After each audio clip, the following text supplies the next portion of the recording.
conspiracy theories are usually just that, theories.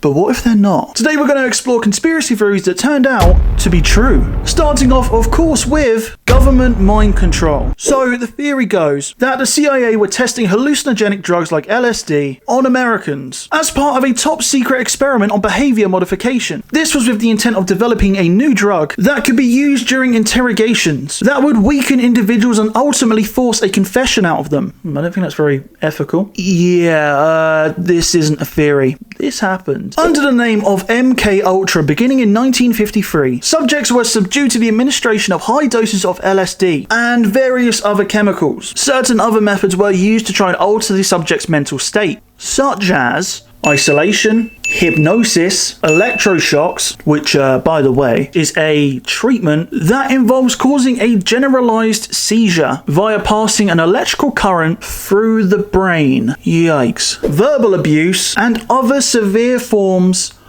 of torture. Yeah, don't Google what they did. The project ultimately ended in 1973. Yeah, that one was heavy. Let's move on to the next one. Canada tried to develop a gaydar. Yep, you heard that last bit right. So the conspiracy goes, the Canadian government was so paranoid about homosexuality that it developed a gaydar machine. Jim told me you could buy gaydar online. That's ridiculous. I can't believe these are words leaving my mouth. You're never going to guess what I'm about to say. Yep, that also happened. That's a real story. Starting life in the 1960s, with its original name of the Fruit Machine, can't do this one with a straight face, the device itself was similar to that of a dentist chair. The procedure involved the subject being sat and being played a series of flashing images. Do you want to guess what those images were? The flashing images being that of, and I quote, that people in the 50s thought that gay people would like. What does that mean? The patients in the chair were under the impression that they were having their stress levels monitored. So they must have been pretty confused. Whilst being subdued to the images, scientists were monitoring the subject's pupillary response. Is that how you say it? Pupillary.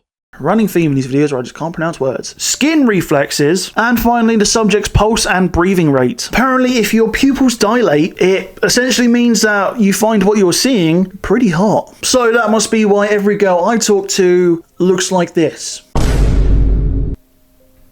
Great. Allegedly, the Canadian government uses to exclude and ultimately fire more than 400 men from the civil service and the military. Again, nice and ethical. Alright, up next, Big Tobacco knew that cigarettes caused cancer. The theory being that for decades, tobacco companies were aware that cigarette smoking was deadly. What? That stick full of chemicals is detrimental to my health? Never.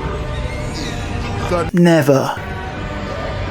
So yeah, again, true. In the 1950s, Dr. Richard Dole was conducting experiments on mice, exposing them to cigarette smoke for an extended period of time. And what he found caused him to literally throw the packet of cigarettes that he had in his pocket in the bin and never smoke again. It was found that smoking caused a multitude of health defects, like lung cancer, for example. Not only that, but smoking cigarettes was found to actually raise blood pressure, which, as you may know, can lead to heart disease and heart attacks. Now, the tobacco companies knew about this in the 1950s. How long do you think it took them to release this information to the public? A week? A month? How about 40 years? That's right, it wasn't until the late 1990s, so actually more like nearly 50 years, that the biggest cigarette manufacturer, Philip Morris, admitted that smoking could cause cancer. A little bit too late. Maybe. But what I'm about to say next sounds like a Family Guy skit. The Dalai Lama was a CIA agent. I knew it all along. Dali or Dali? I probably should have researched this.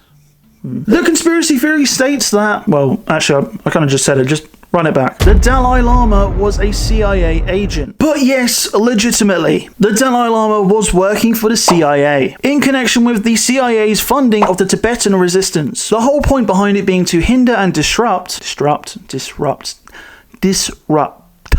China's infrastructure. But here's the real juicy bit. Do you want to know how much they were paying him? You know, nothing too big, just a casual 1.3 million a year. Pocket change, really, to people like me, you know, it's nothing. No wonder he looks so happy in all those photos. Or maybe it's for that other reason.